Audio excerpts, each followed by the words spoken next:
Today we're making a simple stir fry.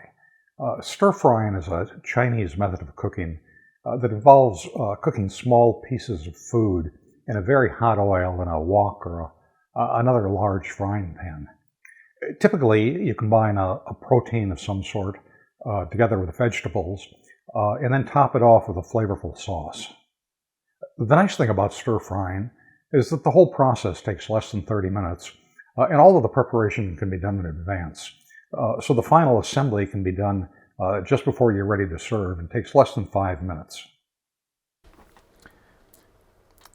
For the protein, you can use beef, pork, chicken, shrimp, but today I'm using beef, and I have here a piece that weighs about 10 ounces. And you don't have to use an expensive cut as long as you prepare it properly. It can be flank steak, round steak, skirt steak. They all work well, but it has to be cut very thin. And in order to do that, the meat must be very cold. I usually freeze it, then take it out of the freezer late at night. I'll let it thaw in the refrigerator overnight, and then slice it the next morning while it's still very firm. It's almost, but not quite frozen. And then the marinade that I'm going to use will tenderize the meat because it contains baking soda, which is alkaline, and it denatures the proteins in the meat, making them softer. So now I'm going to make a marinade for the meat. And for that I'm going to use a tablespoon of cooking oil, a tablespoon of oyster sauce, a tablespoon of Chinese cooking wine, this is called Shosheng wine, a teaspoon of baking soda. The baking soda is going to velvet the meat, which means it's going to just tenderize it, a tablespoon of soy sauce, and a tablespoon of cornstarch. So I'm just going to mix all of these ingredients together.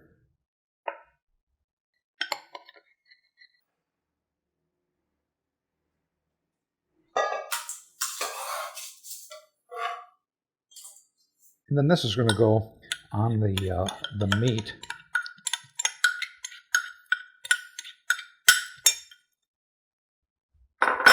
And I want to mix that up and just make sure it's rubbed in so that it's all coated.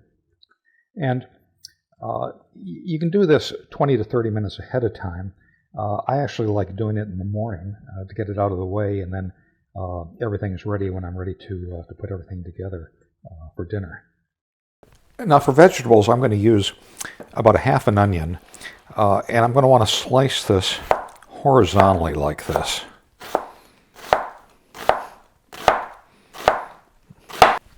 And a couple of garlic cloves. I'm just going to slice these very thin.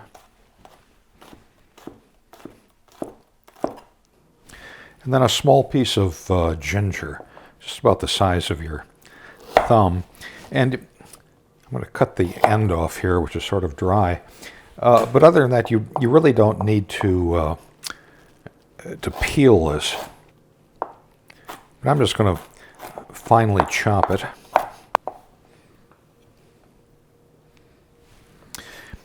And then as a green vegetable, you can either use broccoli or asparagus. I'm going to use broccoli today.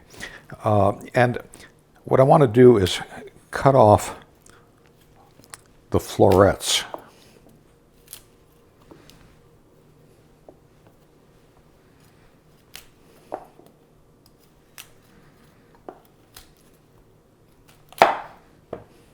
And I'm going to put these in a separate bowl because I'm going to cook these separately from the stem.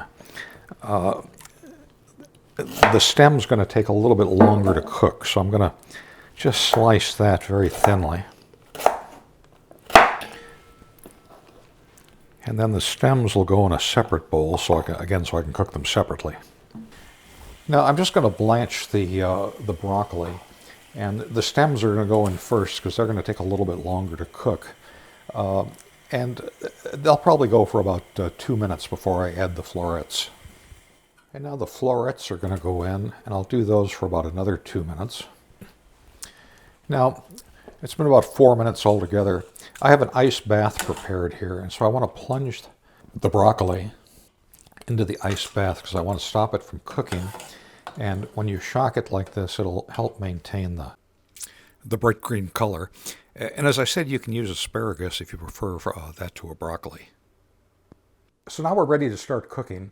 But before we start, it's very important that we have everything laid out and ready to go. This is what the French chefs refer to as the mise en place, which translates literally as put in place. And it simply means that you've got everything you're going to need ready to go so that when you start cooking, you don't have to go back and start chopping or looking for ingredients. And it's particularly important with stir fry because the process goes so fast. So we've got our meat here that we prepared, the broccoli, our sliced onions, and then here I have a slurry of a little bit of cornstarch and some cold water. And that's going to act as a binder when we get to the end of the cooking process. And then I have a can of sliced water chestnuts. Here's our chopped ginger and our garlic. At the end, we're going to add sauces. And there's a whole range of sauces that you can use. It's just kind of up to your own imagination. I have hoisin sauce here, soy sauce. This is a fish sauce, which is sort of an acquired taste. This is sesame oil, which is something you might want to add at the very end because you don't want to do it too early because it doesn't cook well, but it adds a nice flavor at the end. This is a black bean garlic sauce, and this is oyster sauce. So I always start with soy sauce, and then just when my mood strikes me, I add a little bit of this and that to come up with a sort of a different flavor every time. And then we need some oil to cook this in. Now that everything's in place, we're ready to do the final assembly.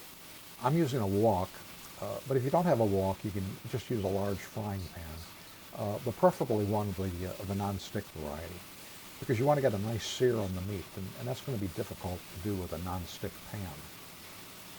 And I want to get the pan very hot, and then add a little bit of cooking oil. When the oil is just beginning to smoke, I'll add the meat in small batches, and then cook it at the highest temperature that the stove will produce until it's just browned. Then as the meat has been browned, I'm going to remove it to a bowl and set it aside. Next, I'm going to saute the onions for just a minute or so, and then add in the chopped garlic and ginger.